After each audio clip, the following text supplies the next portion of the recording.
The shriek that pierced the morning was loud enough to rattle my windows, and honestly, I just stood there grinning like a fool behind my rose bushes.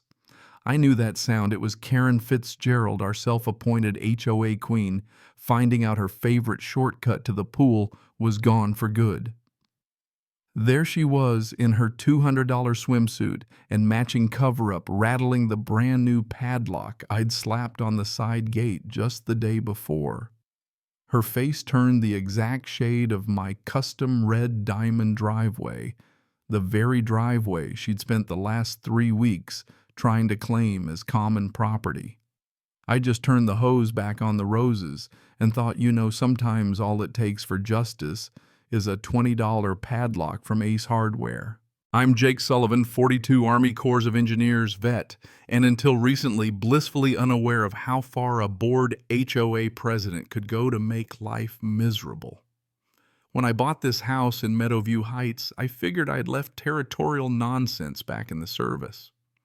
I paid extra $12,000 to be exact for a driveway, paved in red diamond bricks, not because I like to show off, but because those diamonds were the insignia of my old unit, and frankly, I thought I'd earned the right.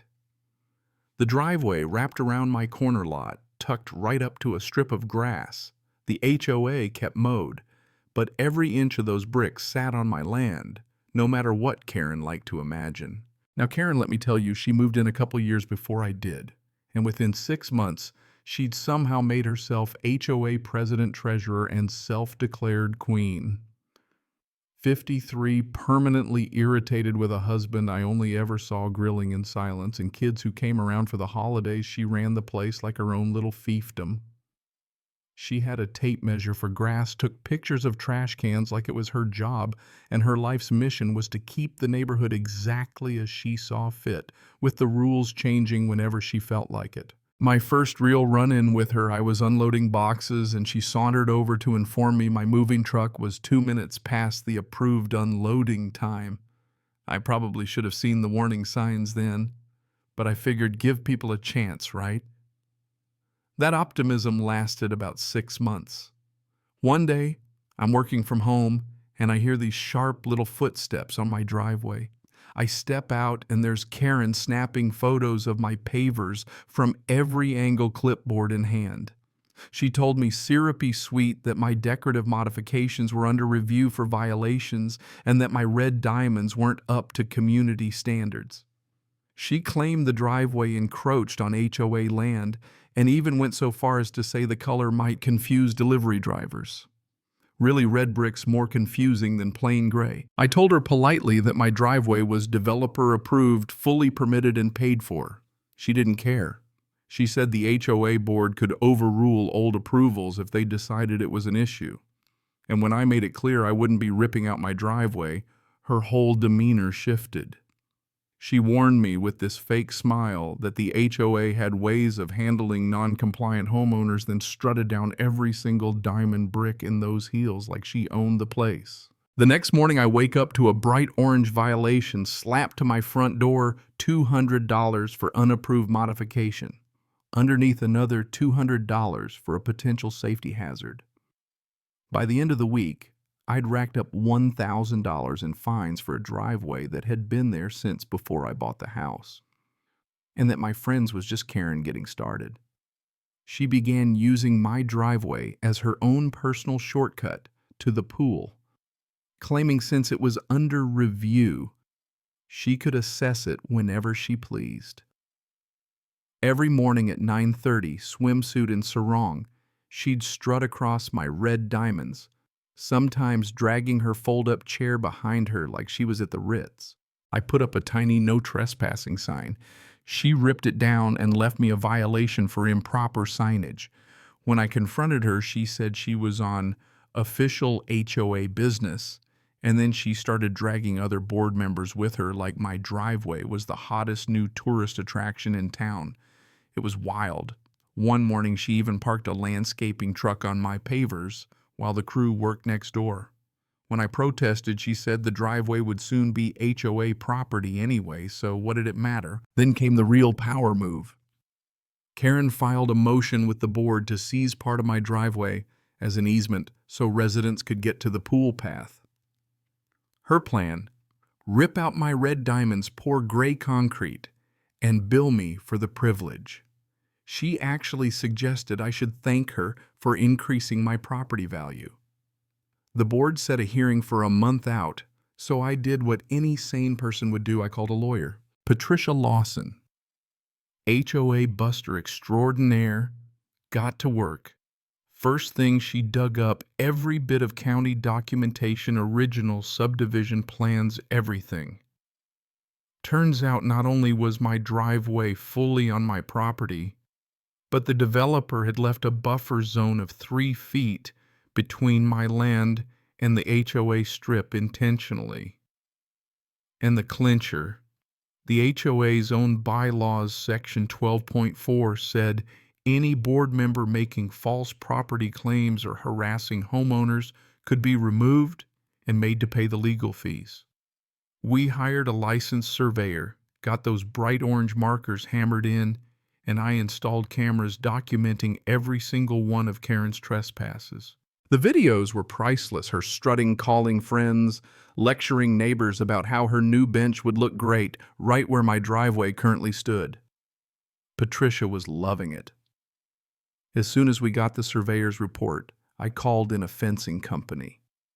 By the time Karen got back from a weekend at her sister's, there was a gorgeous iron fence running the property line, a shiny new gate at the end of my driveway, and a beefy padlock where her shortcut had once been. Karen absolutely lost it. 17 phone calls in 1 hour, no joke, each voicemail wilder than the last. Threats to sue, threats to tear down my fence, rants about community access. I saved everyone and forwarded them straight to Patricia. By noon, she'd called an emergency HOA meeting, figuring her loyal board would back her up. But word had spread and the whole neighborhood turned up for the show. Karen took the mic and tried to make my fence sound like the Berlin Wall. Obstructing community property. Antisocial behavior.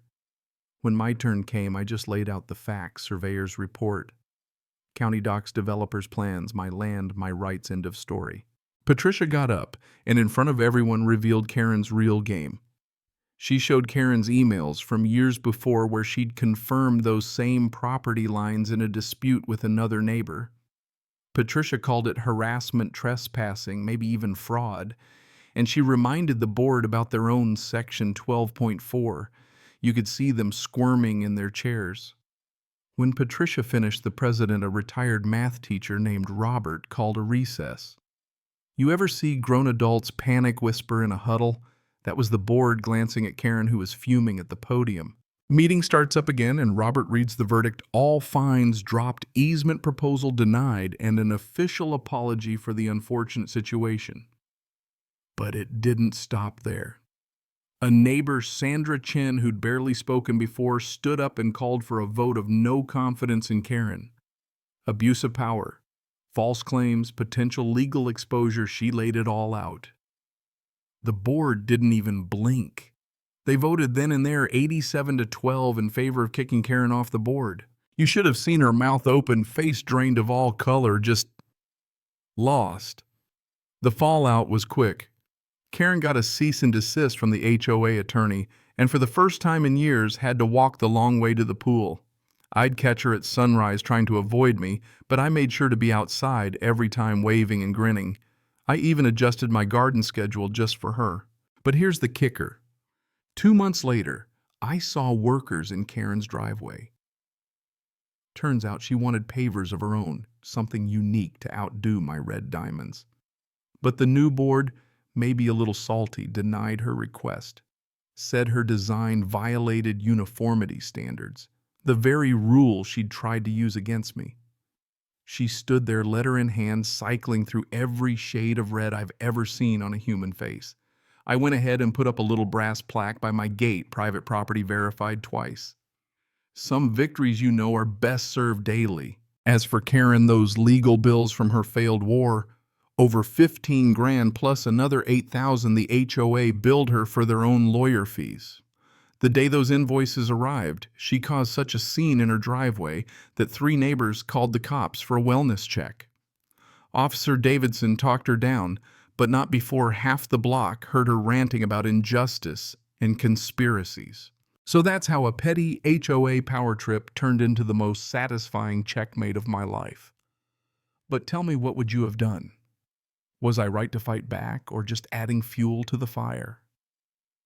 Is there ever a way for neighborhoods to balance power without someone trying to play king or queen? Drop your thoughts below, because around here the drama never really ends.